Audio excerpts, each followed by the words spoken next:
Okay, our daily fuel. We are going through the New Testament and we are in Luke's Gospel. Now, we try to get through a chapter a day. We try to do it in about 10 minutes, and a lot of times we do it. A lot of times we do the whole chapter. We do it in 10 minutes. Boy, it is hard with Luke. Luke is a physician and Luke is detailed, and boy, some of Luke's chapters, I'm telling you, they are really long. Well, in the previous chapter of Luke, we saw that he told us who he was and what he was doing and who he was writing this letter to and why he was writing it, so that you might know the certainty of these things that happened among us. And then what we saw in chapter 1 was Luke talked about two births. Now that would be something that a physician would be pretty interested in, right? They're interested in family history. They're interested in babies and births and all of those kinds of things. Births and doctors, two words that go together so often. So you see the two births, and then you saw the two songs. You saw that Mary had a song, and you see that Zechariah, the father of John the Baptist, he also had a song. So Luke's very methodical in the way that he's writing, at least so far. We see that he said he wanted to put together an orderly account, and he does put together an account that's orderly. Everything is put together in an interesting fashion. Luke is also the writer of Acts, which he chronologically shows from the pouring out of the Holy Spirit all the way to Paul being in jail in Rome. Again, another orderly account. Chapter 2 of Luke is, we won't read the first part. The first part is the well-known Christmas account with the shepherds out in the fields. It's the one that Linus reads when the Charlie Brown Christmas story. But interesting, in this particular chapter, Luke has Jesus at the temple 2 times. Luke, being a physician and writing this gospel, he's the only one that really gets into the boyhood of Jesus and what was going on with him as a baby and as a young person and what was going on with the family. So we're going to jump right in to the spot where Jesus is showing up in the temple in Jerusalem. So we're going to start with chapter 2, verse 22. So Jesus is born, and it says, when the time for the purification rites required by the law of Moses, Joseph and Mary took him to Jerusalem to present him to the Lord.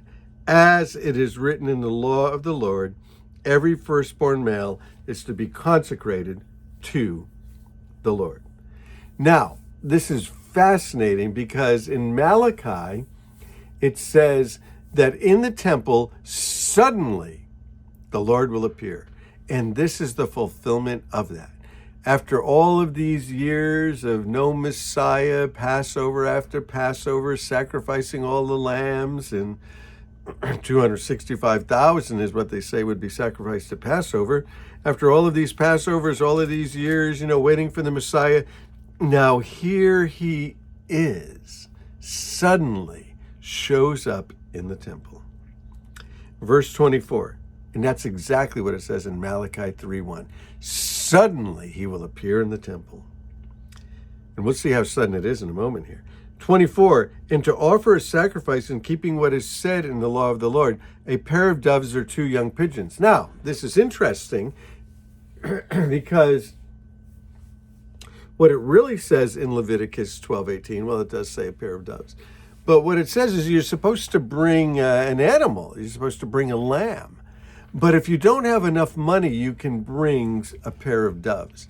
Now, when Jesus' family brings him to the temple, they bring the poor person's offering. Jesus was not only born in a stable because there was no room for him at the inn, but then there were people all over the place. So maybe that was just a fluke. There was just no place to stay, just too many people in the city of Bethlehem, the town of Bethlehem.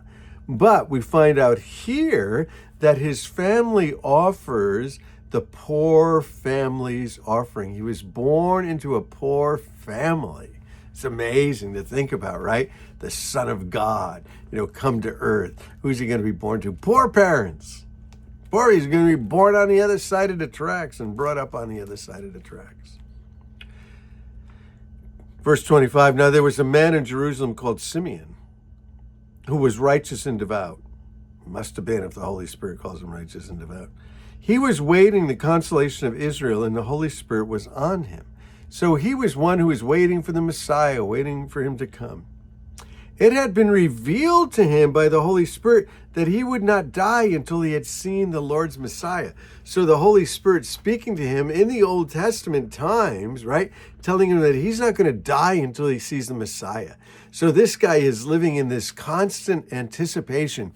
Who is the Messiah? So, when he's walking down the road, when he's at the market, you think he's thinking, is this the Messiah? Where's the Messiah? When he's in the temple, you think, is it this one? Well, suddenly, like Malachi says, suddenly he comes into the temple. Wow. And it had been revealed to him by the Holy Spirit that he would not die until he had seen the Lord's Messiah. Moved by the Spirit, he went into the temple courts. And when the parents brought in the child Jesus to do what was the custom of the law required, Simeon took him in his arms and he praised God. Wow, it's happening. It's happening. Sovereign Lord, as you promised, you may now dismiss your servant in peace. I can die now. My eyes have seen your salvation, which you have prepared in the sight of all nations. Wow, he gets it. This is for all nations, not just for the Jews. A light of revelation to the Gentiles. He gets it. He sees it. The Holy Spirit has showed him that Jesus is the King of Kings and the Lord of Lords for all nations, for all people. And a glory for you people, Israel too, of course. Of course, Israel.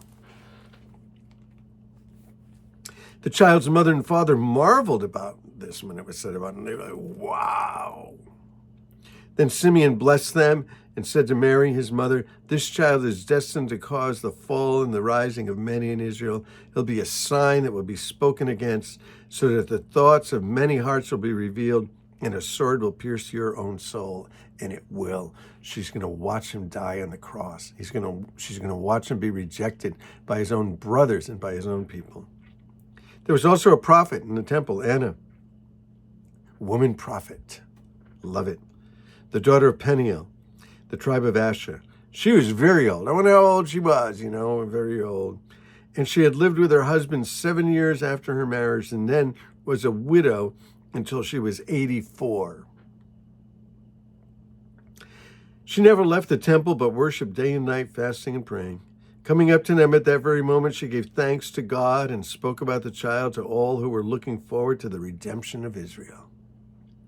When Joseph and Mary had done everything required of the law of the Lord, they returned to Galilee, to their own town of Nazareth, and the child grew and became strong, was filled with wisdom, and the grace of God was upon him.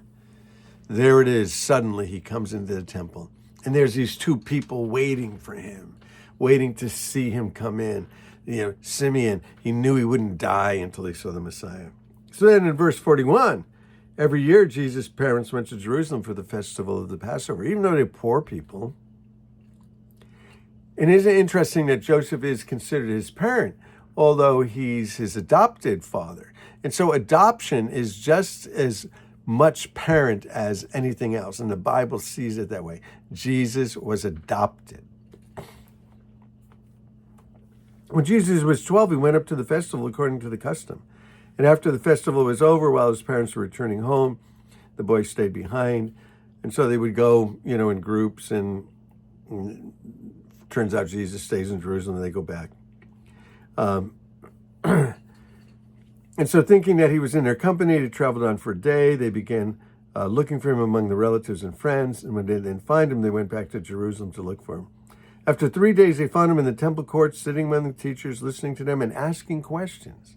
Isn't that interesting that Jesus would ask questions? Everyone who heard him was amazed at his understanding and his answers. And when his parents saw him, they were astonished. His mother said, "Son, why have you treated like this? Your father and I have been anxiously searching for you." "Searching for me?" He said, "Didn't you know I'd be in my father's house?" They didn't understand exactly what he was saying to them. And then he went down to Nazareth with them. He was obedient to them. But his mother treasured these things in her heart. And Jesus grew in wisdom and stature. He grew up, become a man, and favor with God and man. And so he'll grow into a man when he's 33 years old to be crucified. So here's Luke with Jesus at the temple 2 times, appearing suddenly and then there again when he's 12. And so we'll continue on with the Gospel of Luke, Amazing story. So, Lord, thank you for the Gospel of Luke. Thank you for the orderly account that he's given to us. Thank you for the fulfillment of the scriptures that these people were waiting and waiting. And might we be awaiting as well the second coming of Jesus Christ when you come for us. And who knows when you will come, but you will come suddenly. Just like you did the first time, you will come the second time. Suddenly, when nobody expects it, you'll be there. Hey, so Lord bless you, keep you. Let's keep moving on through the New Testament. It's going to get pretty exciting. Love you.